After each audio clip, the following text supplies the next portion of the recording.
అందరికీ నమస్కారం. Welcome to it's you TV. నేను మీ దాక్షాయిని. ప్రస్తుతం మనతో పాటు ఉన్నారు ప్రముఖ తంత్ర జ్యోతిష్యులు, జ్యోతిష్య సామ్రాట్, జ్యోతిష్య రత్న డాక్టర్ చింతా రుక్మాంగదరావు గారు. గురువు గారితో మాట్లాడి ద్వాదశ రాశుల వారికి కూడా జూన్ 2వ తారీఖు జరగబోయే గురుగ్రహం మార్పు వల్ల ఎటువంటి ప్రభావం ఉండబోతుందో తెలుసుకుందాం. అంతకంటే ముందు ఇటువంటి ఆధ్యాత్మికపరమైన వీడియోస్ కోసం ఇప్పుడు మన ఛానల్ని సబ్స్క్రైబ్ చేసుకోండి. నమస్కారం గురుగారు. మాతృదేవోభవ, పితృదేవోభవ, ఆచార్య దేవోభవ. ఓం నమో మాందేశ్వరాయ నమః. అందరూ బాగుండాలి, అందరికీ మంచి జరగాలి. గురుగారు, ధనస్సు రాశి వారికి జూన్ 2వ తారీఖు మనకి గురుగ్రహం అనేది మార్పు జరగబోతుంది కదా, దీనివల్ల వీళ్ళకి ఎటువంటి ప్రభావం ఉండబోతుంది? 2026 సంవత్సరము మాస ఫలితాల్లో భాగంగా జూన్ మాసము ధనుసు రాశి వాళ్ళకి ఎలా ఉందంటే, ఈ రాశ్యాధిపతి సప్తమ స్థానం నుంచి 2వ తారీఖు అష్టమ స్థానంలోకి వస్తున్నాడు, ఉచ్చస్థితిలోకి వస్తున్నాడు. సప్తమాధిపతి అయిన బుధుడు 22వ తారీఖు ప్రాంతంలో అష్టమ స్థానానికి వస్తున్నాడు. 8వ తారీఖు షష్టాధిపతి శుక్రుడు కర్కాటక రాశిలోకి అష్టమంలోకి వస్తున్నాడు. 15వ తారీఖు 6వ ఇంట్లో ఉన్నటువంటి రవిగ్రహము 15 తర్వాత సప్తమంలోకి వస్తుంది, అంటే భాగ్యాధిపతి. అదేవిధంగా ఈ రాశికి పంచమాధిపతి అయినటువంటి కుజుడు 20వ తారీఖు తర్వాత 6వ ఇంట్లోకి వస్తున్నాడు. వీళ్ళకి 3వ ఇంట్లో రాహువు, 9వ ఇంట్లో కేతువు, అర్ధాష్టమ శని నడుస్తూ ఉంది. అర్ధాష్టమ శని అంటే ఇబ్బందికరమే, కానీ గురువు మారాడు కదా అష్టమ స్థానంలోకి. అష్టమ స్థానం మంచిది కాదు, అది అందరికీ తెలిసే విషయం. కానీ గురువు ఉచ్చస్థితిలో ఉన్నాడు, రాశి అధిపతి అష్టమంలో ఉన్నాడు. కానీ ఈ రాశికి వచ్చిన బెనిఫిట్ ఏమంటే, ఈ రాశికి తర్వాత రాశి మకర రాశిని, ఈ రాశికి వెనుక రాశిని, వృశ్చిక రాశిని, ఈ 2 రాశులను గురువు చూస్తాడు. అంటే ఇప్పుడు ఇక్కడ ఇది వృశ్చిక రాశి అనుకుంటే వెనుక ముందు గురు చూపు పడింది, ఈ రాశి అధిపతి చూపు పడింది, అంటే రాశికి బలం పెరిగింది, శుభగ్రహ దృష్టి పడింది. శుక్రుడు చూస్తాడు ఏది ద్వితీయాన్ని, బుధుడు చూస్తాడు. ద్వితీయాధిపతి తృతీయంలో ఉంటూ ద్వితీయాధిపతి చతుర్థంలో అర్ధాష్టమ శనిగా ఉంది. శనేశ్వరుని కూడా గురువు చూస్తాడు, అంటే అర్ధాష్టమ శని బలహీనం అయిపోయింది. వీళ్ళకు అశుభంగా ఉంది అనిపిస్తుంది, కానీ అన్ని శుభంగానే ఉంటాయి. గురువు ప్రొటెక్ట్ చేస్తున్నాడు. 6వ ఇంటికి వచ్చినటువంటి పంచమాధిపతి అష్టమ దృష్టి రాశిని చూస్తాడు, కుజుడు, అది ప్రొటెక్ట్ చేస్తుంది. భాగ్యాధిపతి రవిగ్రహం 15 తర్వాత రాశిని చూస్తాడు, ఇది ప్రొటెక్ట్ చేస్తుంది. ఇప్పుడు అష్టమ స్థానంలో గురువు వచ్చండి, మనం దిగులు పడాల్సిన అవసరం లేదు. మిగిలిన గ్రహాలు కూడా శుభగ్రహాలు కుజుడు రవి కూడా చూస్తారు. 3వ ఇంట్లో రాహు మంచిదే, చేసే ప్రయత్నాలు షార్ట్ కట్ మెథడ్లో చేస్తారు. 4వ ఇంట్లో ఉన్న శని మాత్రం ఇబ్బంది పెడుతున్నాడు. శనిని గురువు చూడడం వల్ల వీళ్ళకు అర్ధాష్టమ శని ప్రభావం పోయింది. కాబట్టి వీళ్ళకు ఒక విధంగా శుభాశుభ మిశ్రమంగా ఉన్న శుభమే అధికంగా ఉంది. 60% అబు శుభం ఉంది, ఒక 40% కొంచెం నెగిటివ్గా ఉంటుంది. ఎందుకంటే గురువు అష్టమ స్థానంలో విశేష దృష్టితో రాశిని ఏం చూడలేదు కాబట్టి 60 to 70% బాగుందని చెప్పచ్చు. రాశిని రవి చూస్తున్నాడు కాబట్టి వీళ్ళకు మంచి భాగ్యము, తండ్రికి సంతోషము, తండ్రికి వ్యాపారంలో అభివృద్ధి, తండ్రికి పేరు ప్రతిష్టలు రావడము, ప్రభుత్వ రంగంలో ఉన్న వాళ్ళకు ప్రమోషన్లు రావడము, ఏదైనా మంత్రివర్గ విస్తరణ గవర్నమెంట్ చేస్తే ఈ రాశిలో ఉన్న వాళ్ళకు మంత్రి పదవులు రావడము, అదేవిధంగా ప్రభుత్వ ఉద్యోగాలు ప్రయత్నించే వాళ్ళకు, ప్రభుత్వ కాంట్రాక్టర్లకు, రవి అంటే ప్రభుత్వం కదా, భాగ్యం కదా, భాగ్యాధిపతి కాబట్టి ప్రభుత్వ మూలకంగా ఉన్నటువంటి అన్నీ కూడా బాగుంటాయి. మంచి గుర్తింపు, ఫోకస్ అవుతారు, ఎలివేట్ అవుతారు బాగా. ఒక గ్రామ పెద్దగా ఉండడము, అదే ఒక ఆలయ ధర్మకర్త కావడము, లేదంటే ఒక యూనియన్ లీడర్ కావడము, ఇవన్నీ జరుగుతాయి. కాబట్టి మంచి ఫలితాలే ఉన్నాయి ధనుసు రాశి వాళ్ళకి, ఇబ్బంది లేదు. వీళ్ళు ఏ వ్యాపారంలో చేస్తే బాగుంటది గురుగారు, అంటే ఏ ఉద్యోగాలు చేస్తే బాగుంటది? ఉద్యోగాలు అంటే చెప్తున్నా కదా, మామూలుగా ఇది ధర్మబద్ధమైన రాశి, ఇది ధనుసు రాశి. ఈ రాశికి అధిపతి గురువు. జనరల్గా వీళ్ళు ఆలయాలకు సంబంధించి, ఆశ్రమాలకు సంబంధించి, ఒక పెద్దరికానికి సంబంధించినటువంటివి, గ్రామ పెద్దగా ఉండడము. ఒకప్పుడు ఎమ్మెల్యేకు లేనంత పవరు ఒక గ్రామ పెద్దకు ఉండేది. పోలీసులు అంటే వాళ్ళు కూడా ముందు గ్రామ పెద్దకు వేసి, అదే మీరేమైనా పరిష్కరించుకుంటే మేము వెళ్ళిపోతాం, లేదు ఏదైనా చేయాలంటే మీకు మాట చెప్పి మేము పలానా వాళ్ళు తీసుకెళ్తాం అనేవాళ్ళు. అక్కడ గ్రామ పంచాయతీ అని ఒకటి ఉంటుంది, అంటే గ్రామ కట్టుబాటు ఒకటి ఉంటుంది. వాళ్ళని కాదని ఎవరైనా వస్తే కూడా మేము ఉన్నాం ఇక్కడ, మాకు మంచైన చెడ్డని మేము చూసుకుంటాం, మీరెవరు మాట్లాడడానికి, అంటే మా గ్రామం మేమే ప్రభుత్వం అని అర్థం. లీడర్షిప్ స్కిల్స్ ఉంటాయి వీళ్ళకి. అటువంటి వాళ్ళంతా ఇటువంటి రాశిలో బాగా కలిసి వస్తాయి. గ్రామం కోసము, ఆ గ్రామం యొక్క అభివృద్ధి కోసం, మంచి చెట్ల కోసం వీళ్ళు నష్టపోతూ ఉంటారు. గ్రామానికి ఏదైనా మంచి ఒక వివాహం అయింది, ఎవరికొవరు వివాహం అవుతుంది, ముందు గ్రామ పెద్దకు మొదటి పత్రిక ఇస్తారు. వాళ్ళు బట్టలు, పండ్లు, ఓ 10,000 రూపాయల డబ్బులు పెట్టి మన శుభకార్యానికి ఇస్తారు. ఇవ్వకపోతే కుదరదు. అమ్మా. అట్లా ఊళ్ళో మంచి చెడ్డకంతా ముందు నిలబడాలి. ఉమ్.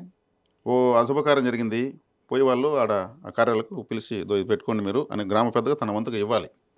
Okay okay. ఇవి కంపల్సరీ ఉంటాయి. అంటే గ్రామానికి పెద్ద అన్నప్పుడు గ్రామంలో మంచికి చెడ్డకి ముందు నిలబడి అందరినీ సమానంగా చూసుకుంటూ, తప్పు చేసిన వాళ్ళకి శిక్షలు వేస్తూ, వాళ్ళకి ఫైన్లు వేస్తూ, అది ఆలయానికి ఉపయోగపడేట్టుగా రకరకాలుగా చూడాలి. అది ఒక పెద్ద అకౌంటెంట్. అటువంటి వాళ్ళంతా ధనుసు రాశి ప్రభావంలో ఉంటారు. ఓకే. వాళ్ళకి ఎలక్షన్ వచ్చినా కానీ ఎమ్మెల్యేగా పోటీ ఎంపీ ముందు వాళ్ళు వెళ్దరికి వస్తారు, మీరు గ్రామంలో ఓట్లను మాకు వేయించండి, మా గ్రామానికి పలానా చేయండి, స్కూల్ వేయండి, రోడ్లు వేయండి, గుడి కట్టించండి, హాస్పిటల్ కట్టేయండి అని వీళ్ళు డిమాండ్ చేస్తారు.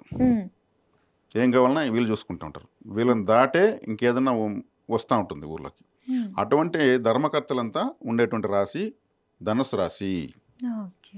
ఈ ధనుసు రాశి వాళ్ళ యొక్క ప్రత్యేకత ఏమంటే, వీళ్ళని మోటివేట్ చేస్తే వీళ్ళు ప్రపంచంలో ఏదైనా చేస్తారు. వీళ్ళ వల్ల కాని పని అంటూ లేదు. కాకపోతే వీళ్ళని మోటివేట్ చేయాలి. నీ వల్ల అది అవుతుంది, నీ వల్ల ఇది అవుతుంది, నువ్వేమైనా చేయగలవు. ఈ రాశిలో పుట్టి చిన్నపిల్లలప్పుడు కొంతమందిని బాగా మోటివేట్ చేస్తారు. వాళ్ళు అప్పుడే గిన్నీస్ రికార్డులు, వరల్డ్ రికార్డులు, స్కేటింగ్ చేస్తూ నువ్వు 100 కార్ల కింద వెళ్ళి బయట వచ్చేయడము.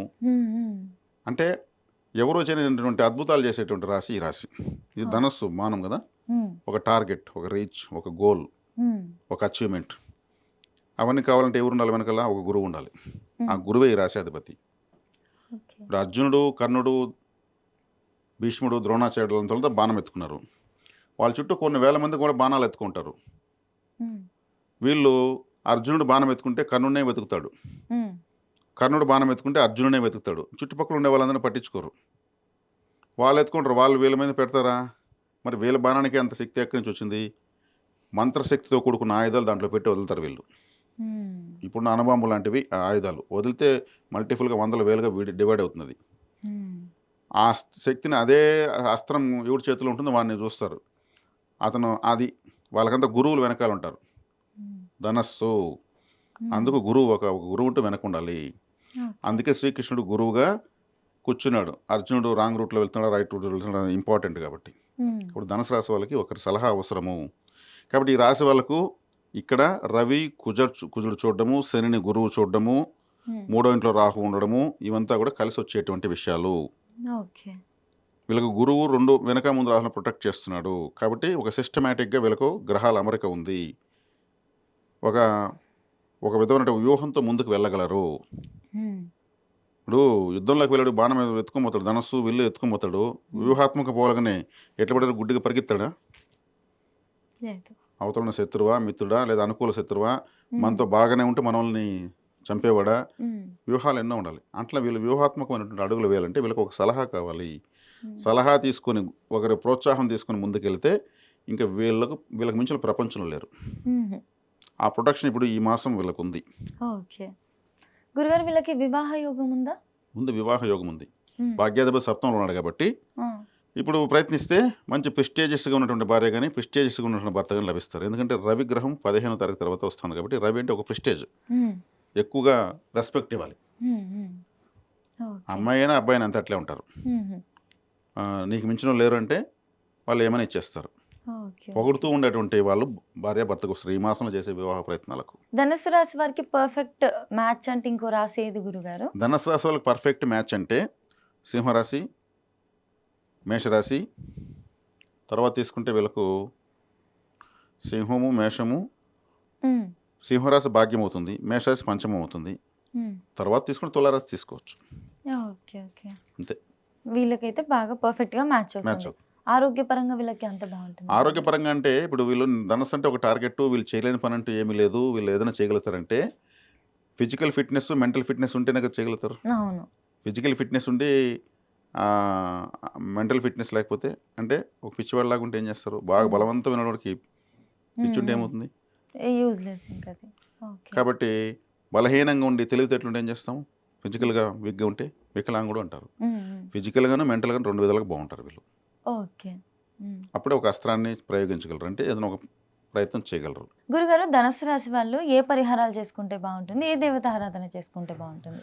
ధనుసు రాశి వాళ్ళు చేసుకోవాల్సింది ఎక్కువగా గురువుల ఆరాధన చేసుకోవాలి. ఉమ్, గురువు దత్తాత్రేయ, దక్షిణామూర్తి, తర్వాత వీళ్ళకు చదువు చెప్పిన గురువులు ఉన్న వాళ్ళ దగ్గరికి వెళ్ళి రావడం, వాళ్ళతో ఒక సెల్ఫీ తీసుకోవడము, ఆ ఫోటో ఇంట్లో పెట్టుకోవడము, నిద్ర లేవగానే గురు పారాయణ చేయడము, ఉమ్, గురుచరిత పారాయణం ఉమ్, లాంటివి మంత్రాలు ఎన్నో ఉంటాయి.